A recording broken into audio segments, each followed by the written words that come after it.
kada i kako, to je zašto ste se počeli baviti brodomaketarstvom? Ovako, ja bih mogao reći da se bavim od djetinjstva s time, jer nekako na taj način, u to moje doba, nekako do nekih igračaka je bilo malo teže doći. I nekako kad si napraviš nešto svoje, onda je to nekako imalo neki svoj značaj. I onda sam počeo te makete koje sam počeo raditi. Taj put su to bili setovi iz Češke i onda se to dosta jeftino moglo nabaviti. Taj put kod nas toga nije bilo baš nabaviti ovdje i onda se to kao dijete nekako ti želje napraviti nešto svoje. Najviše se išlo raditi brodove i avione koji idu na elektromotore, znači koji mogu ploviti i tako te stvari. To jedino u to vrijeme se moglo napraviti. Znači kupiti bilo skupo, čak i nemoguće kupiti. I onda kako si sam pomalo neke stvari radiš, tako nekako u tome i uživaš, što ti nekako bude, nazove, neka animacija, hobi. I to nekako malo po malo sve više se razvijalo. Tako da mogu reći, od kad znam za sebe kao malo dijete u osnovnoj školi, već sam počeo nešto raditi. Intenzivno tako bila jaka tehnička kultura u to vrijeme i čak i tehnički razvoj je bio u osnovnoj školi jako jak, tako da tu sam imao jako dobre potpore i neke sadržaje dodatne koje bi mi mogli pomoći u tome što sam htio ja izrađivati. Ok. A koja je bila vaša prva maketa? Prvu maketu koju sam počeo raditi, znači to je bila jedna mala klasična pasara. To je sad više ne znamo koji nacrt, šta, ali uglavnom maketa je bila ono klasično kostur i znači napravljen od šperploče i onda oplate od furnira. I interesantno, ta pasara danas još postoji, to sam kao mali bio napraviti, taj put sam to poklonio mom djedu i moj baki u Pragu. I onda sam se to poslije bio donio nazad i ta maketa danas je onako sva iz vitopereda, sve, ali to je bila moja prva maketa koju sam napravio. Znači još uvijek imate negdje tu? Još je imam je u stalažu i pustim ti namjerno onako svu, onako kakva je bila i tako ostalo meni za uspomenu. Super. Dobro, znači, koliko se već godina bavite brodomaketarstvom? Koliko godina imate? Sad imam 47 godina, znači recimo da je početak od 7. godine, a recimo nekih 40 godina sam u tome. Inače, ne radim samo brodove, znači radim sve moguće makete, to je meni bilo interesantno, znači bilo šta sam si zaželio napraviti, to sam si napravio. Znači tu su i avioni, i tenkovi, i brodovi, podmornice, doslovno sve. I šta biste vi rekli kako se promijenilo brodomaketarstvo i maketarstvo općenito od kad ste krenuli do danas? Pa jako se to mijenja. Znači, rekao bi da kod nas u recimo bivšim prostorima Jugoslavije ili u Hrvatskoj samo, mi smo još na nekom recimo tek početcima razvoja. Ja to gledam ovako, znači ja sam rođen u Češkoj, u Pragu, i tamo je recimo ta grana tehnike maketarstva, modelarstva strahovito visoko razvijena. I onda ja kad gledam njihove načine kako oni upotrebljavaju koje materijale, na koji način, u odnosu na nas, strahovito strelovito ide visoko. Znači, 3D printeri, metalne pločice, foto edget, jetkane pločice, dekali, neke stvari koje smo kod nas tek počinju sada, tamo to već ide nekih 20-30 godina unazad bez problema. I maketa današnja usporedi sa maketama od prije 40 godina je velika razlika. Znači, neka prije ste imali samo furnir i šperploču i to je to. Danas se već malo traži malo drugačije, znači drugačije obrade, drugačiji strojevi. I vi danas ako želite pratiti neki trend nečemu, znači ručni rad je ručni rad, slažem se, ali neke stvari ne možete napraviti ručnim radom i za neke stvari su vam potrebni određeni strojevi da bi to mogli napraviti. Dobro. A koliko vi koristite? Vi ste više ručni rad ili koristite te neke modernije tehnologije? Kako trenutno radite makete? Prešao sam na moderne tehnologije. Znači određene stvari koje se rade ručno, uvijek postoji jedan dio u maketama, modelima koje jednostavno ne možete strojno napraviti, mora postojati ručni rad. Ali jako puno drugih stvari vi možete raditi sa strojevima. Znači danas imate, ja konkretno imam i skenere, imam i 3-4 3D printera, imam laserski rezač, imam tokarske različite varijante od malih tokarskih do velikih, znači to su alati koji su jednostavno danas nemoguće bez toga raditi. Da ne pričamo o nekim malim bušelicama, Proxon alatima, brusilicama, debljačama, malim cirkularima. Vi si te letvice morate napraviti. Znači, danas kod nas nemoguće kupiti običnu letvicu malo. Znači, vi si tu letvicu od 1 mm morate sami napraviti. Bez takvih nekih određenih alata, to bi bilo jednostavno strahovito skupo i tako dugotrajan proces. I ti alati koji vam daju neki jako bolji rezultate, nažalost su jako skupi. Onda malo po malo si ih morate nabavljivati ako želite doći u neke, nazovimo to, profesionalne vode, gdje biste vi mogli nešto raditi brže, kvalitetnije, ali vam to bude vama prihvatljivo. Naravno. Sad kad ste rekli profesionalne vode, da li ste vi bavite brodomaketarstvom kao da vam je to posao ili vam je to još uvijek hobi, imate nešto sa strane od čega živite? Pa ovako, meni je to u početku bio hobi, jer sam radio 19 godina u Uljaniku i tamo sam bio projektant. Međutim, taj hobi je to bio uz posao dok sam radio u Uljaniku. Kad je Uljanik završilo brodogradilište, onda čovjek nije znao šta da radi i odlučio sam se otvoriti privatni obrt. I otvorio sam se obrt koji izrađuje samo modele igračke. I bavim se samo sa izradom igračaka i samo izradom maketa i modela. Ali uz tome nisu samo brodovi, nego svi modeli i sve moguće igračke koje se mogu raditi, koje su na bazi drveta ili plastike. Tako da, recimo, osim što radim, recimo, brodove, bavim se izradom, ne znam, kuća, dvoraca, aviona, podmornica, čak za neku željeznicu, izrađujemo određene artefakte. I onda sad se pasio u te neke stvari i onda sad stvarno ti alati koje sam bio malo prije rekao, sad su neophodni da bi se uopće to neki rezultat mogu dobiti. Znači, sad se traži jako brzina, jako kvaliteta i da to bude napravljeno na jednoj pristupačnoj cijeni, da se to može nekome ponuditi, da to neko može uopće uzeti. A rekli ste da ste radili u Uljaniku. Da li ste ikad radili maketu nekog broda na kojem ste radili u brodogradilištu? Jesam, ali nažalost samo za sebe, jer taj put su se brodovi u brodogradilištu uzimali iz Ukrajine, makete su se radile, u početku su se radile u Uljaniku. Godinama se to radilo u Uljaniku i onda naravno šta je jeftinije, ideš tamo.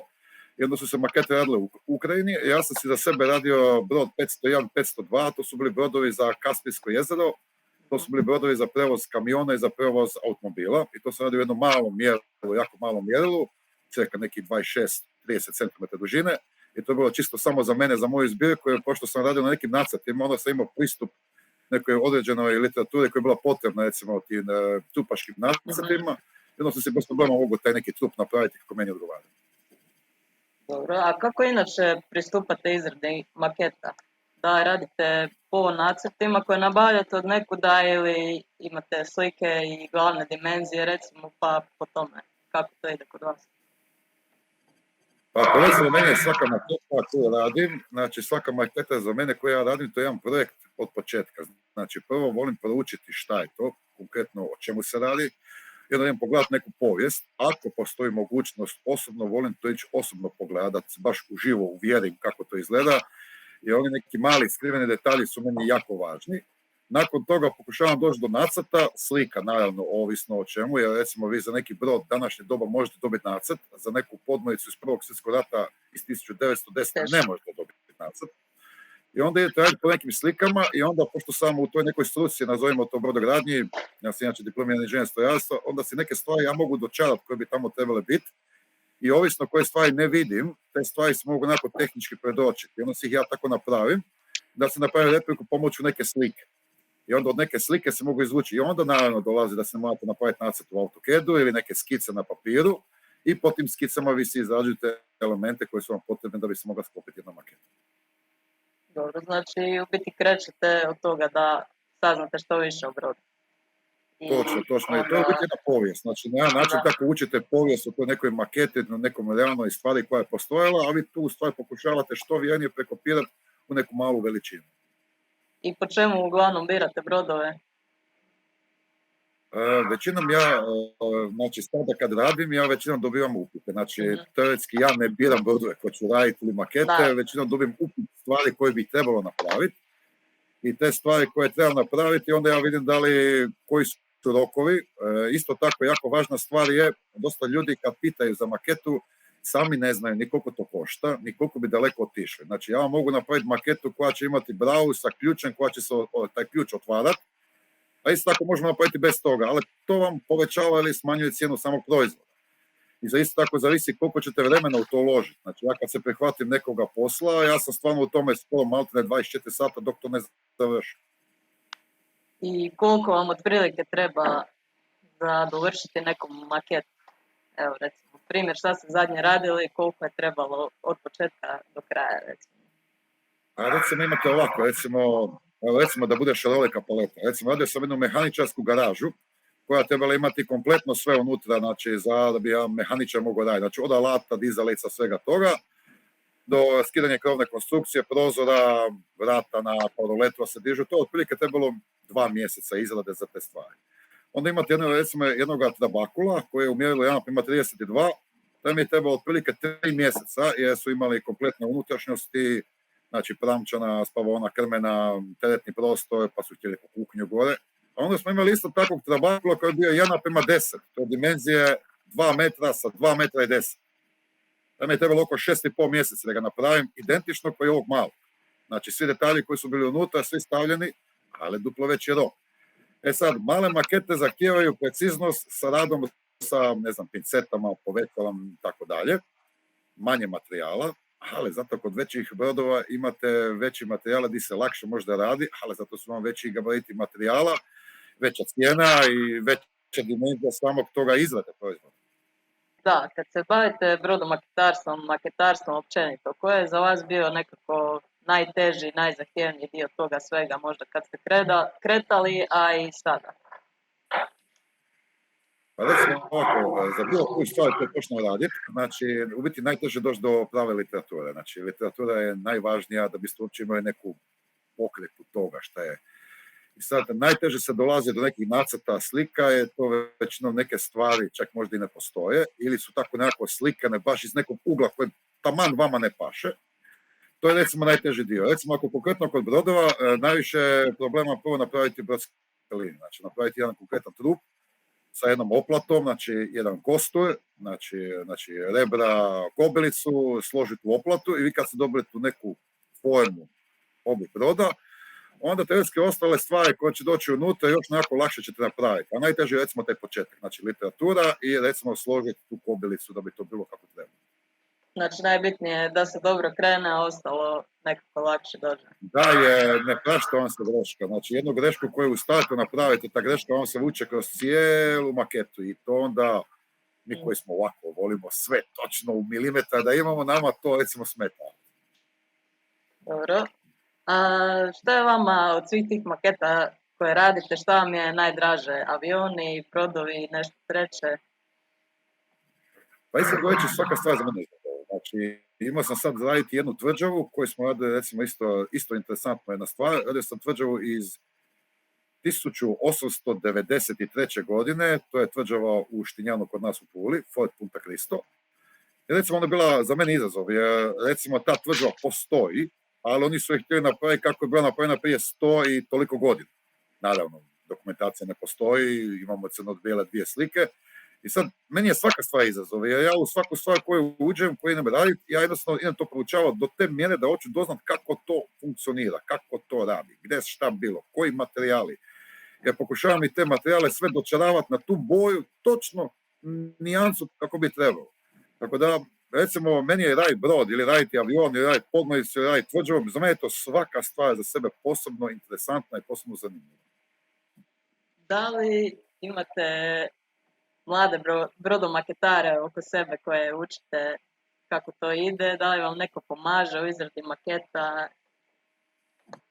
Kako to ide kod vas? Pa recimo, imamo sina 6,5 godina i sin je nazovemo veliki fan. I to šta tata radi, mora raditi on. Ako tata radi nešto veliko 1,5 metra, mora i on 1,5 metra i to mi je jako lijepo godno za vidjeti. Ali dešava se to da već imamo njegovih maketa barem 50-60 u kući u zadnjih godinu dana, jer to treba negdje biti. Djeca su zainteresirana definitivno, slaba edukacija djece. Djeca to više nemaju gdje vidjeti, jer u osnovnim školama se ne bazira previše na tome, više na teoriji.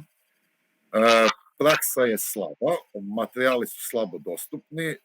Teoretski, ako vi dijete pitate za to, dijete za to ne zna, ali ako mu to pokažete, dijete će biti jako zainteresirano. To je definitivno to i na tome bi trebalo, to je jedan problem kod nas, jer ovo što mi radimo, te modele, makete, nije to samo igranje. To je, nazovimo, mi se ovako međusobno zovemo, to je jedna vještina, nazovimo, ne možemo reći da smo umjetnici, ali jedna umjetnička vještina koja vam otvara duh i svijest prema drugim stvarima. Ako vi ste u stanju napraviti jedan mali drveni brodić, vi ćete si bez problema napraviti jedan pravi stol, zasjediti stolice doma. Znači, otvara vam se mogućnost da si vidite te stvari, na koji način koristiti alate, koje materijale, da jednostavno budete kreativni. A to je u biti najvažnije od svega toga, da jednostavno vi sami možete puno stvari napraviti, pogotovo u današnjem svijetu gdje je sve skupo, i da jednostavno sa svojom maštom nema kraja. Znači, šta ste se zamislili, to si možete napraviti. I ja kad s djecom radim, ja im to pokušavam reći. Znači, ne trebate ići u dućan, ne trebate ništa kupiti. Odite u prirodu, prošetajte se. Naćete neku grančicu, neko drvo ćete naći, neki kamenčić, nešto. Donesite doma, od toga možete bez problema napraviti si maketu, onu koju ste si zaželili napraviti. A to je najvažnije. Dobro, da se malo nadovežemo na to. Što ste vi osobno naučili iz brodomaketarstva, a da vam je koristilo i inače u životu? Recimo sve, jer kako vi znate koristiti te male alate koje su recimo, ne znam, bušilica, pila, pa ne znam, različiti materijale ljepljenja, korištenja različitih materijala drveta, samo to primijenite u svakodnevnom životu. Znači, meni danas nije problem doći iza kuće napraviti neku pergolu, nije mi problem ni s kamenom se baviti. Jednostavno, neke stvari danas, znači, to djetinjstvo koje me naučilo kako neke stvari iz nečega nešto napraviti, a danas to samo primjenjujete samo da u većim stvarima, znači u većim mjerama. Znači, nikakav problem. Druga stvar, danas imate stvarno te internet, YouTube i tako dalje. Znači, bilo koju stvar koja vam nije jasna. Da. Tipkate tamo, pogledate si, isprobate, napravite. Ali dobio sam neki osjećaj prema korištenju nekih materijala i izradu, pa tim izradom maketa definitivno sam dobio u tome neki kao početak, poticaj, da možete dalje si razmišljati kako vi hoćete. Ok. A do sada jeste li sudjelovali na natjecanjima brodomaketara, tipa svjetsko, državno, i ako jeste li osvojili kakvu medalju? Da, osvojio sam. Znači, ovako, znači, ja imam na državnom, u Rijeci sam osvojio 2 medalje, to su bile 2 srebrne medalje, bio je to za Trabakul 1:32 i podmornica U11, koja je iz 1910. godine. To je ove godine. Za te 2 stvari sam dobio, da, 2 srebrne medalje za svaku. A inače, do sada bio sam na ostalim takmičenjima, znači ne samo brodomodelarstvo, bio sam sa drugim maketama, znači Slovenija, Austrija, po Hrvatskoj, otprilike 50 medalja imamo osvojenih, šta u različitim kategorijama. Jer ne radim samo recimo brodove i avione, vi možete raditi figurice, možete raditi diorame, znači teoretski dio okoliša s nečim, recimo to je moja najveća specijalnost, ja volim da radite te okoliš, znači vode, snijeg, neke razrušene kuće, neke povijesne trenutke, recimo dobijete crno-bijelu sliku iz Drugog svjetskog rata, pa onda pokušate rekonstruirati tu sliku u trodimenzionalno dijelo, recimo tu dioramu. I na takvim takmičenjima koje sam bio, da, tamo sam dosta znao osvojiti, znači Slovenija, Varaždin, Zagreb, Rijeka i tako, Split, posvuda. Dobro, i mislim da se polako bližimo kraju. Jedno od zadnjih pitanja bi bilo, što biste vi poručili mladim brodomaketarima, znači djeci koja se tek počinju baviti brodomaketarstvom? Zašto da, zašto ne? Najvažnija stvar, po mom sinu, je strpljenje. Znam, djeca nemaju strpljenje, vjerojatno kad sam ja bio mali, isto nisam imao strpljenje. Gledam po njemu, on bi to rađe složio 2 minute. Ne ide to. Najvažnija stvar je strpljenje. Znači, pomalo, strpljenje. Sve se može napraviti. Sve će se završiti kako treba. Najvažnije je biti uporan i ne odustajati u nekim stvarima. Neke stvari neće ići, neke stvari će se i slomiti, ali uvijek se to popravi i uvijek se to napravi. Moja poruka bi bila djeci da obavezno pokušavaju sami si što je moguće sami nešto napraviti. Nema veze kako to izgleda, ali sami od svojih materijala kako su oni to zamislili.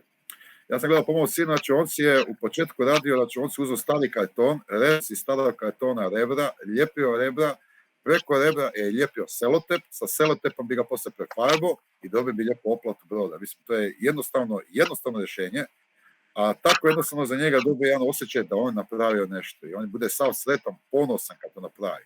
Pretpostavljam da bi tako bilo svako dijete koje bi bilo. Međutim, današnji brž svijet, svi nešto smo nekoj žurbi, nemamo vremena i pretpostavljam da javni roditelji nemaju vremena izdvojiti za dijete sat vremena na dan, da se s njime posvete u nekom tako malom hobiju koji bi njemu možda jednog dana moglo to i spasi glavu. Recimo, gledajući mene, da ja nisam imao taj hobi u početku, ko zna šta bi ja danas drugo radio, osim šta bi se bavio za ovim poslom što se sada bavim. Dobro, jel nam imate još šta reći za kraj, pametno da nismo pitali. A mislim da smo sve već ispucali. Da. Čak i možda i više nego što treba. Ja. Evo, stvarno je bilo zanimljivo. Mislim da smo dosta naučili, ja i moji kolege koji sad to slušamo i oni koji će gledati poslije.